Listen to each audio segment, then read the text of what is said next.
Hi friends, welcome to Nanda Deepa YouTube channel. ಬನ್ನಿ ಇವತ್ತಿನ recipe ಏನಂತ ನೋಡೋಣ. ನಾನು ಇಲ್ಲಿ ಖವಾದಿಂದ ಕರ್ಜಿಕಾಯಿಯನ್ನು ಮಾಡ್ತಾಯಿದ್ದೀನಿ.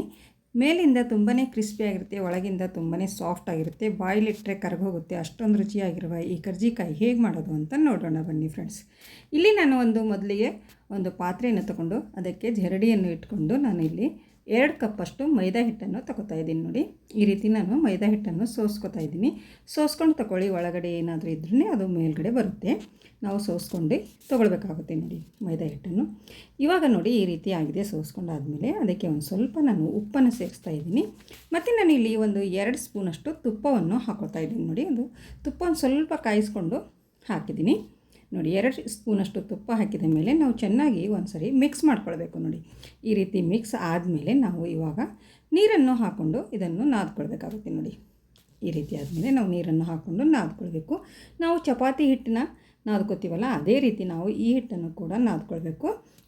ಸ್ವಲ್ಪ ಚಪಾತಿ ಹಿಟ್ಟಿನಗಿಂತ ಸ್ವಲ್ಪ ಗಟ್ಟಿಯಾಗಿ ಇರಬೇಕು ಅಷ್ಟೇ. ಜಾಸ್ತಿ ಸ್ಮೂತ್ ಮಾಡೋದಕ್ಕೆ ಹೋಗಬೇಡಿ, ಒಂದು ಸ್ವಲ್ಪ ಗಟ್ಟಿ ಥರ ಇರಬೇಕು. ಈ ರೀತಿ ಮಾಡುವುದರಿಂದ ಕರ್ಜಿಕಾಯಿ, ನಾವು ಮಾಡಿರುವಂಥ ಕರ್ಜಿಕಾಯಿ ಅಂತೂ ತುಂಬಾ ಕ್ರಿಸ್ಪಿಯಾಗಿ ಬರುತ್ತೆ. ನೋಡಿ, ಇಲ್ಲಿ ನೋಡ್ತಾ ಇರ್ಬೋದು ನೀವು ಯಾವ ರೀತಿ ನಾನು ಹಿಟ್ಟನ್ನು ನಾದ್ಕೊಂಡಿದ್ದೀನಿ ಅಂತೆ. ನೋಡಿ, ಈ ಹದಕ್ಕೆ ನಾವು ಹಿಟ್ಟನ್ನು ನಾದ್ಕೊಂಡು ಇದ್ರ ಮೇಲೆ ಒಂದು ಸ್ವಲ್ಪ ನಾನು ಎಣ್ಣೆಯನ್ನು ಹಚ್ಕೊತಾ ಇದ್ದೀನಿ. ಈ ರೀತಿ ಎಣ್ಣೆಯನ್ನು ಹಚ್ಕೊಂಡು ಸ್ವಲ್ಪ ಮೇಲೆ ಕೆಳಗೆ ಎಣ್ಣೆ ಹಚ್ಕೊಂಡು ನಾನು ಒಂದು ಅರ್ಧ ಗಂಟೆ ಇದನ್ನು ನೆನೆಯೋದಕ್ಕೆ ಬಿಡ್ತಾಯಿದ್ದೀನಿ. ನೋಡಿ, ಮೇಲೆ ಒಂದು ಡಕ್ಕನವನ್ನು ಮುಚ್ಚಿ, ನೀವು ಯಾವುದಾದ್ರೂ ಒಂದು ಡಕ್ಕನ ಮುಚ್ಚಿ ಒಂದು ಅರ್ಧ ತಾಸು ನೆನೆಯೋದಕ್ಕೆ ಬಿಟ್ಬಿಡೋಣ. ನೋಡಿ ಫ್ರೆಂಡ್ಸ್, ಅಲ್ಲಿವರೆಗೆ ನಾವು ಇಲ್ಲಿ ಸ್ಟಫಿಂಗ್ ರೆಡಿ ಮಾಡ್ಕೊಳ್ಳೋಣ ಕರ್ಜಿಕಾಯಿ ಮಾಡುವುದಕ್ಕೆ. ನೋಡಿ, ಇಲ್ಲಿ ನಾನು ಇಷ್ಟೋ ಮೇಲೆ ಒಂದು ಬಾಳಿಗೆ ಕೂಡ ಇಟ್ಕೊಂಡಿದ್ದೀನಿ. ಅದಕ್ಕೆ ಒಂದೇ 1 ಸ್ಪೂನಷ್ಟು ತುಪ್ಪವನ್ನು ಹಾಕ್ಕೊಂಡಿದ್ದೀನಿ. ನೋಡಿ, ತುಪ್ಪವನ್ನು ಸ್ವಲ್ಪ ನಾವು ಕರಗಿಸ್ಕೊಳ್ಬೇಕು. ಅದಕ್ಕೆ ಮತ್ತು ಡ್ರೈ ಫ್ರೂಟ್ಸನ್ನು ಹಾಕೋತಾ ಇದ್ದೀನಿ. ನಾನು ಇಲ್ಲಿ ಬಾದಾಮ್ ಮತ್ತು ಕಾಜು ಒಂದು ಸ್ವಲ್ಪ ಪೀಸ್ ಮಾಡಿ ಹಾಕ್ಕೊಂಡಿದ್ದೀನಿ. ನಿಮಗೆ ಇನ್ನೂ ಡ್ರೈ ಫ್ರೂಟ್ಸ್ ಇಷ್ಟ ಇದ್ದರೆ ನೀವು ಇನ್ನೂ ಆ್ಯಡ್ ಮಾಡ್ಕೊಳ್ಬೋದು. ನೋಡಿ, ಇದೊಂದು ಸ್ವಲ್ಪ ನಾವು ಇಲ್ಲಿ ತುಪ್ಪದಲ್ಲಿ ಫ್ರೈ ಮಾಡ್ಕೊಳ್ಬೇಕು. ಒಂದು ಸ್ವಲ್ಪ ಕಲರ್ ಚೇಂಜ್ ಆಗೋವರೆಗೆ ನಾವು ತುಪ್ಪದಲ್ಲಿ ಇದನ್ನು ಫ್ರೈ ಮಾಡ್ಕೊಳ್ಬೇಕಾಗುತ್ತೆ. ನೋಡಿ, ಇದು ಇವಾಗ ರೆಡಿಯಾಗಿದೆ. ಇದಕ್ಕೆ ನಾನು ಒಂದು ಅರ್ಧ ಬಟ್ಟಲಷ್ಟು ಬಾರಿಕ್ ರವವನ್ನು ಹಾಕೋತಾ ಇದ್ದೀನಿ. ಇದನ್ನು ಕೂಡ ತುಪ್ಪದಲ್ಲಿ ನಾವು ಚೆನ್ನಾಗಿ ಹುರಿದುಕೊಳ್ಳೋಣ. 1-2 ನಿಮಿಷದವರೆಗೆ ನಾವು ಇದು ಚೆನ್ನಾಗಿ ಹುರಿದುಕೊಳ್ಬೇಕು. ಗ್ಯಾಸ್ ಅಂತೂ ಮೀಡಿಯಮ್ ಫ್ಲೇಮ್ ಇರಲಿ, ಹೈ ಫ್ಲೇಮ್ ಅದಕ್ಕೆ ಮಾಡೋದಕ್ಕೆ ಹೋಗಬೇಡಿ. ಮೀಡಿಯಮ್ ಫ್ಲೇಮ್ ಇಟ್ಕೊಂಡು ನಾವು ಚೆನ್ನಾಗಿ ಇದನ್ನು ಹುರಿದುಕೊಳ್ಬೇಕಾಗುತ್ತೆ. ನೋಡಿ, 1-2 ನಿಮಿಷ ಟೈಮ್ ತಗೊಳುತ್ತೆ ಹುರಿಯೋದಕ್ಕೆ. ನೋಡಿ, ಇವಾಗ ಇದು ರೆಡಿ ಆಯಿತು. ನೋಡಿ, ಇವಾಗ ನಾನು ಇದಕ್ಕೆ ಒಂದು ಸ್ವಲ್ಪ ಡೆಸಿಕೇಟೆಡ್ ಕೊಕೊನಟ್ ಪೌಡ್ರನ್ನು ಹಾಕೋತಾ ಇದ್ದೀನಿ. ನೋಡಿ, ನಿಮ್ಮ ಹತ್ರ ಇದ್ದರೆ ಹಾಕ್ಕೊಳ್ಳಿ, ಇಲ್ಲಾಂದರೆ ನೀವು ಒಣ ಕೊಬ್ಬರಿಯನ್ನು ಗೀಚ್ಕೊಂಡು ಕೂಡ ನೀವು ಹಾಕ್ಕೊಳ್ಬಹುದು. ನೋಡಿ, ನನ್ನ ಹತ್ರ ಇದ್ದಿತ್ತು, ನಾನು ಒಂದು ಅರ್ಧ ಕಪ್ಪಷ್ಟು ಡೆಸಿಕೇಟೆಡ್ ಪೌಡ್ರನ್ನು ಹಾಕ್ಕೊಂಡಿದ್ದೀನಿ. ನೋಡಿ, ಹಾಕ್ಕೊಂಡು ಅದು ಕೂಡ ಚೆನ್ನಾಗಿ ಇದರಲ್ಲಿ ಹುರಿತಾ ಇದ್ದೀನಿ. ನೋಡಿ, ಮತ್ತು ಇಲ್ಲಿ ನಾನು ಒಂದು ಸ್ವಲ್ಪ ಪಿಸ್ತಾವನ್ನು ಸ್ವಲ್ಪ ಚೂರು ಮಾಡ್ಕೊಂಡು ಹಾಕ್ಕೊಂಡಿದ್ದೀನಿ. ನೋಡಿ, ಪಿಸ್ತಾ ಹಾಕ್ಕೊಳ್ಳಿ, ಮತ್ತು ನೀವು ಕಿಶ್ಮಿಶ್ ಇದ್ದರೆ ಕಿಶ್ಮಿಶ್ ಹಾಕ್ಕೊಳ್ಳಿ.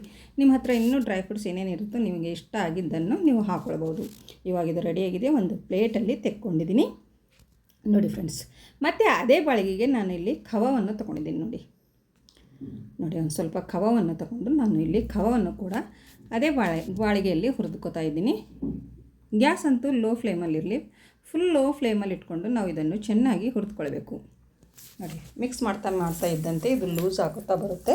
ಒಂದು 1-2 ನಿಮಿಷದವರೆಗೆ ನಾವು ಚೆನ್ನಾಗಿ ಹುರಿದುಕೊಳ್ಬೇಕಾಗುತ್ತೆ. ನೋಡಿ, ಈ ರೀತಿ ಆಗಿದೆ. ನೋಡಿ, 1-2 ನಿಮಿಷ ಆದಮೇಲೆ ಈ ರೀತಿ ಆದಮೇಲೆ ನಾವು ಈ ಖವಾವನ್ನು ನಾವು ಕೂಡ ಇದು ತೆಕ್ಕೊಳ್ಬೇಕಾಗುತ್ತೆ. ನೋಡಿ, ತುಂಬಾ ಕ್ರಿಸ್ಪಿಯಾಗಿರುತ್ತೆ, ಬಾಯಲ್ಲಿಟ್ಟರೆ ಕರಗೋಗುತ್ತೆ, ರುಚಿ ಅಂತೂ ಸಖತ್ತಾಗಿರುತ್ತೆ. ನೀವು ಒಂದು ಸರಿ ಟ್ರೈ ಮಾಡಿ ನೋಡಿ ಯಾವ ರೀತಿಯಾಗಿದೆ ಅಂತ. ಬೆಣ್ಣೆ ಥರ ಆಗಿದೆ. ನೋಡಿ, ಈ ರೀತಿ ಆದಮೇಲೆ ನಾವು ಇದನ್ನು ಕೂಡ ಅದೇ ಪ್ಲೇಟಿಗೆ ಹಾಕೊಳ್ಳೋಣ.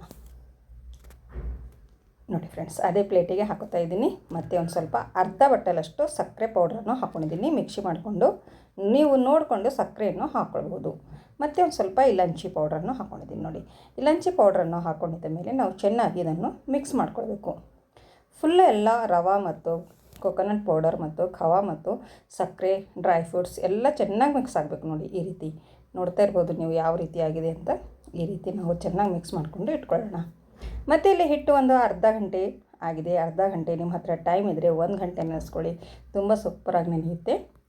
ನೋಡಿ, ಈ ರೀತಿ ಆಗಿದೆ, ತುಂಬಾ ಗಟ್ಟಿ ಇದೆ. ನಾನು ಇಲ್ಲಿ ಗ್ಯಾಸ್ ಕಟ್ಟಿ ಮೇಲೆ ಒಂದು ಸ್ವಲ್ಪ ಚೆನ್ನಾಗಿ ಇದನ್ನು ನಾದ್ಕೋತೀನಿ. ಎಷ್ಟು ಚೆನ್ನಾಗಿ ನಾದ್ಕೋತೀರೋ ಅಷ್ಟು ಚೆನ್ನಾಗಿ ಈ ಹಿಟ್ಟು ಜಿಗಿ ಬರುತ್ತೆ. ಮತ್ತು ನಮ್ಮ ಮಾಡುತ್ತಿರುವ ಕರ್ಜಿಕಾಯಿ ಅಂತೂ ತುಂಬಾ ಚೆನ್ನಾಗಿ ಬರುತ್ತೆ. ನೋಡಿ, ಒಡೆಯೋದಿಲ್ಲ, ಮುರಿಯೋದಿಲ್ಲ. ಎಣ್ಣೆಯಲ್ಲಿ ಹಾಕಿದ್ರೂ ಕೂಡ ಅಷ್ಟೊಂದು ಚೆನ್ನಾಗಿ ಬರುತ್ತೆ. ನೋಡಿ, ಇವಾಗ ನಾನು ಇದರಲ್ಲಿರುವ ಒಂದು ಸ್ವಲ್ಪ ಹಿಟ್ಟನ್ನು ತಗೊಂಡು ಈ ರೀತಿ ಲಟ್ಟಿಸ್ಕೊತಾ ಇದ್ದೀನಿ ನೋಡಿ. ಇದು ಚಪಾತಿ ಮಾಡುವ ಮಣಿ, ಇದ್ರ ಮೇಲೆ ಲಟ್ಟಿಸ್ತಾ ಇದ್ದೀನಿ. ನಿಮ್ಮ ಹತ್ರ ಇಲ್ಲ ಅಂದರೆ ನೀವು ಗ್ಯಾಸ್ ಕಟ್ಟಿ ಮೇಲೂ ಕೂಡ ನೀವು ಲಟ್ಟಿಸ್ಬೋದು ನೋಡಿ. ಪೂರಿ ಮಾಡ್ತೀವಲ್ಲ ಆ ಸೈಜಲ್ಲಿ ನಾವು ಈ ಚಪಾತಿಯನ್ನು ಲಟ್ಟಿಸ್ಕೊಳ್ಬೇಕು. ಮತ್ತು ಸೈಡಲ್ಲಿ ನಾವು ನೀರನ್ನು ಹಚ್ಕೊಳ್ಬೇಕಾಗುತ್ತೆ ನೋಡಿ. ಎಲ್ಲ ಸೈಡಲ್ಲಿ ನೀರನ್ನು ಹಚ್ಕೊಂಡು ನಾವು ಈ ಮಾಡಿಟ್ಟಿಕೊಂಡಿರುವ ಮಿಶ್ರಣವನ್ನು ನಾವು ಇದರಲ್ಲಿ ಹಾಕೊಳ್ಳೋಣ ನೋಡಿ. ನಿಮಗೆ ಎಷ್ಟು ಬೇಕೋ ಅಷ್ಟು ನೀವು ಮಿಶ್ರಣವನ್ನು ಹಾಕ್ಕೊಂಡು ಈ ರೀತಿ ನಾವು ಫೋಲ್ಡ್ ಮಾಡ್ಕೊಳ್ಬೇಕು ನೋಡಿ. ಯಾವ ರೀತಿ ಮಾಡ್ತಾಯಿದ್ದೀನಿ ಅಂತ ನೋಡ್ಕೊಳ್ಳಿ. ನೀರು ಹಚ್ಚುವುದರಿಂದ ಚೆನ್ನಾಗಿ ಅಂಟ್ಕೊಳ್ಳುತ್ತೆ. ಎಣ್ಣೆಯಲ್ಲಿ ಹಾಕುವಾಗ ಅದು ಬಿಚ್ಚೋದಿಲ್ಲ, ಅದಕ್ಕೋಸ್ಕರ ನಾವು ನೀರನ್ನು ಹಚ್ಚಿ ಫೋಲ್ಡ್ ಮಾಡಬೇಕು ನೋಡಿ. ಮತ್ತು ನಾನು ಈ ರೀತಿ ಫೋಲ್ಡ್ ಮಾಡ್ತಾಯಿದ್ದೀನಿ. ಒಂದು ಸ್ವಲ್ಪ ಪ್ರೆಶ್ ಮಾಡಬೇಕು, ಮತ್ತೆ ಮಡಿಸ್ಬೇಕು, ಒಂದು ಸ್ವಲ್ಪ ಪ್ರೆಶ್ ಮಾಡಬೇಕು, ಮತ್ತೆ ಮಡಿಸ್ಬೇಕು, ಮತ್ತೆ ಒಂದು ಸ್ವಲ್ಪ ಫ್ರೆಶ್ ಮಾಡಬೇಕು, ಮತ್ತೆ ಮಡಿಸ್ಬೇಕು. ಇದೇ ರೀತಿ ನಾನು ಪೂರಾ ಫುಲ್ ಮಾಡ್ತಾಯಿದ್ದೀನಿ ನೋಡಿ. ನೋಡ್ತಾ ಇರ್ಬೋದು ನೀವು ನಾನು ಯಾವ ರೀತಿ ಮಾಡ್ತಾಯಿದ್ದೀನಿ ಅಂತ ನೋಡಿ. ಈ ರೀತಿ ನಾನು ಕೈಯಿಂದನೇ ಕರ್ಜಿಕಾಯಿಯನ್ನು ಮಾಡ್ಕೊತಾ ಇದ್ದೀನಿ. ಇದಕ್ಕೆ ಯಾವ ಚಾರ್ಜ್ ಆಗಲಿ ಏನೇ ಆಗಲಿ ಹತ್ತುವುದಿಲ್ಲ ನೋಡಿ. ನೋಡಿ ಎಷ್ಟು ಚೆನ್ನಾಗಿ ಬಂದಿದೆ ಅಂತ ನೋಡ್ಕೊಳ್ಳಿ. ಮತ್ತು ಇನ್ನೊಂದು ಕರ್ಜಿಕಾಯಿ ಕೂಡ ನಾನು ಇಲ್ಲಿ ಮಾಡ್ತಾಯಿದ್ದೀನಿ ನೋಡಿ. ಇದು ಫಾರ್ಕ್ ಇರುತ್ತಲ್ವ, ಅದರಿಂದ ಕೂಡ ನಾವು ಈ ರೀತಿ ಮಾಡ್ಕೊಳ್ಬೋದು. ನೋಡೋದಕ್ಕೆ ತುಂಬ ಚೆನ್ನಾಗಿ ಕಾಣಿಸುತ್ತೆ, ಡಿಸೈನ್ ಥರ. ಇದಕ್ಕೆ ನಾವು ಯಾವ ಡಬ್ಬಿ ತಗೋತಾ ಇಲ್ಲ ಕರ್ಜಿಕಾಯಿದು, ಯಾವ ಚಾಚನ್ನು ಕೂಡ ತಗೋತಾ ಇಲ್ಲ ನೋಡಿ. ಇಲ್ಲಿ ನಾನು ಇದೇ ರೀತಿ ಎಲ್ಲ ಕರ್ಜಿಕಾಯಿ ಕೂಡ ಮಾಡಿಕೊಂಡು ಇಟ್ಕೊಂಡಿದ್ದೀನಿ ನೋಡಿ. ನಿಮಗೆ ಯಾವ ಥರ ಇಷ್ಟನೋ ಆ ರೀತಿ ನೀವು ಮಾಡಿಕೊಂಡು ಇಟ್ಕೊಳ್ಬಹುದು ನೋಡಿ. ಇಲ್ಲಿ ಒಂದು 15ರಿಂದ 18 ಕರ್ಜಿಕಾಯಿ ಆಗಿವೆ. ಇಲ್ಲಿ ಇಷ್ಟೋ ಮೇಲೆ ಬಾಳಿಗೆನ ಇಟ್ಕೊಂಡು ಎಣ್ಣೆ ಕೂಡ ಕಾಯಲು ಇಡ್ತಾಯಿದ್ದೀನಿ. ನಾವು ಈ ಎಣ್ಣೆಯನ್ನು ಹೈ ಫ್ಲೇಮಲ್ಲಿ ಇಟ್ಕೊಂಡು ಚೆನ್ನಾಗಿ ಕಾಸ್ಕೊಳ್ಬೇಕಾಗುತ್ತೆ ನೋಡಿ. ಮತ್ತು ನಾವು ಚೆನ್ನಾಗಿ ಕಾಯ್ದ ಮೇಲೆ ಮೀಡಿಯಮ್ ಫ್ಲೇಮ್ ಮಾಡಿಕೊಂಡು ನಾವು ಈ ಕರ್ಜಿಕಾಯನ್ನು ಹಾಕ್ಕೊಳ್ಳೋಣ. ಒಂದೊಂದಾಗಿ ಹಾಕ್ಕೊಳ್ಳಿ, ಬಿಡಿ ಬಿಡಿಯಾಗಿ ಹಾಕೋಬೇಕು. ಒಂದು ಸ್ವಲ್ಪ ಹೊತ್ತಾದಮೇಲೆ ಮೇಲ್ಗಡೆ ಬರುತ್ತೆ ನೋಡಿ. ಮೀಡಿಯಮ್ ಫ್ಲೇಮ್ ಇಟ್ಕೊಂಡೆ ನಾವು ಇದನ್ನು ಫ್ರೈ ಮಾಡ್ಕೊಳ್ಬೇಕಾಗುತ್ತೆ. ಈ ರೀತಿ ಮೇಲ್ಗಡೆ ಬಂದಾಗ ನಾವು ಈ ಸೈಡಲ್ಲೂ ತಿರುವಿ ಹಾಕಬೇಕು ನೋಡಿ. ನೋಡಿ ಫ್ರೆಂಡ್ಸ್, ಇದೇ ರೀತಿ ನಾವು ಹೊಂಬಣ್ಣದ ಕಲರ್ ಬರೋವರೆಗೂ ಸ್ವಲ್ಪ ಕೆಂಪು ಕಲರ್ ಬರೋವರೆಗೂ ನಾವು ಇದನ್ನು ಫ್ರೈ ಮಾಡ್ಕೊಳ್ಬೇಕು. ಒಂದು 4ರಿಂದ 5 ನಿಮಿಷ ಟೈಮ್ ತಗೊಳುತ್ತೆ. ಆರಾಮವಾಗಿ ಮಾಡಿ, ಅವಸರ ಮಾಡಬೇಡಿ. ತುಂಬಾ ಮೇಲಿಂದ ಕ್ರಿಸ್ಪಿಯಾಗಿ ಬರುತ್ತವೆ, ಒಳಗಿಂದ ತುಂಬಾ ಸಾಫ್ಟಾಗಿರುತ್ತೆ. ಬಾಯಲ್ಲಿಟ್ಟರೆ ಕರಗೋಗುತ್ತೆ ನೋಡಿ, ಅಷ್ಟೊಂದು ರುಚಿಯಾಗಿರುತ್ತೆ ನೋಡಿ. ಇವಾಗ ಇದು ರೆಡಿಯಾಗಿದೆ. ನಾನಿವಾಗ ಇದನ್ನು ತೆಕ್ಕೋತಾ ಇದ್ದೀನಿ ನೋಡಿ. ಈ ಕಲರ್ ಬರೋವರೆಗೂ ನಾವು ಇದನ್ನು ಫ್ರೈ ಮಾಡ್ಕೊಳ್ಬೇಕು ನೋಡಿ. ಮೀಡಿಯಮ್ ಫ್ಲೇಮ್ ಇಟ್ಕೊಂಡೇ ಮಾಡ್ಕೊಳ್ಳಿ ನೋಡಿ. ಎಷ್ಟು ಚೆನ್ನಾಗಿ ಬಂದಿದೆ ಅಂತ ನೋಡ್ಬೋದು ನೀವು. ಮತ್ತು ನಾನು ಇನ್ನೊಂದು ಬ್ಯಾಚ್ ಹಾಕ್ತಾಯಿದ್ದೀನಿ ನೋಡಿ. ಇದೇ ರೀತಿ ನಾನು ಉಳಿದ ಎಲ್ಲ ಕರ್ಜಿಕಾಯಿ ಕೂಡ ಇದೇ ರೀತಿ ನಾನು ಕರೆದ್ಕೋತಾ ಇದ್ದೀನಿ ನೋಡಿ. ನೀವು ಒಂದು ಸರ್ತಿ ಮಾಡಿ ನೋಡಿ ಹೇಗೆ ಬಂತು ಅಂತ ಕಮೆಂಟ್ ಮಾಡಿ ತಿಳಿಸಿ ಫ್ರೆಂಡ್ಸ್. ಈ ಖವಾ ಹಾಕಿರೋದರಿಂದ ತುಂಬಾ ರುಚಿ ಚೆನ್ನಾಗಿ ಬರುತ್ತೆ. ಮನೆಯಲ್ಲಿ ಎಲ್ಲರೂ ತುಂಬಾ ಇಷ್ಟಪಟ್ಟು ತಿಂತಾರೆ, ಮಕ್ಕಳಂತೂ ತುಂಬಾ ಇಷ್ಟಪಟ್ಟು ತಿಂತಾರೆ ನೋಡಿ. ಇದೇ ರೀತಿ ಈ ಬ್ಯಾಚು ಕೂಡ ನಾನು ಗೋಲ್ಡನ್ ಕಲರ್ ಬರೋವರೆಗೂ ಫ್ರೈ ಮಾಡ್ಕೊತಾ ಇದ್ದೀನಿ ನೋಡಿ. ಈ ನನ್ನ ವಿಡಿಯೋ ಇಷ್ಟ ಆದರೆ ಒಂದು ಲೈಕ್ ಮಾಡಿ, ಶೇರ್ ಮಾಡಿ, ಮತ್ತು ನೀವೊಂದು ಸರ್ತಿ ಮಾಡಿ ನೋಡಿ ಹೇಗೆ ಬಂತು ಅಂತ ಕಮೆಂಟಲ್ಲಿ ತಿಳಿಸಿ ಫ್ರೆಂಡ್ಸ್. ನೋಡ್ತಾ ಇರ್ಬೋದು ನೀವು, ಈ ಬ್ಯಾಚ್ ಕೂಡ ರೆಡಿಯಾಗಿದೆ. ಕಲರ್ ಒಂದು ಸ್ವಲ್ಪ ಬಂದಿದೆ, ಇನ್ನೂ ಒಂದು ಸ್ವಲ್ಪ ಬರಬೇಕು ನೋಡಿ ಫ್ರೆಂಡ್ಸ್.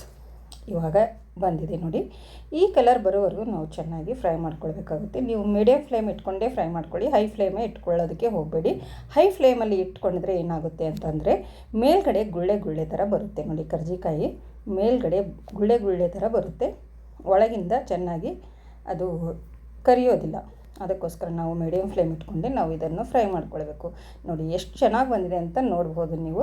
ಇದೇ ರೀತಿ ನಾನು ಎಲ್ಲ ಕರ್ಜಿಕಾಯಿಗಳನ್ನು ಫ್ರೈ ಮಾಡ್ಕೊಂಡು ಇಟ್ಕೊಂಡಿದ್ದೀನಿ ನೋಡಿ.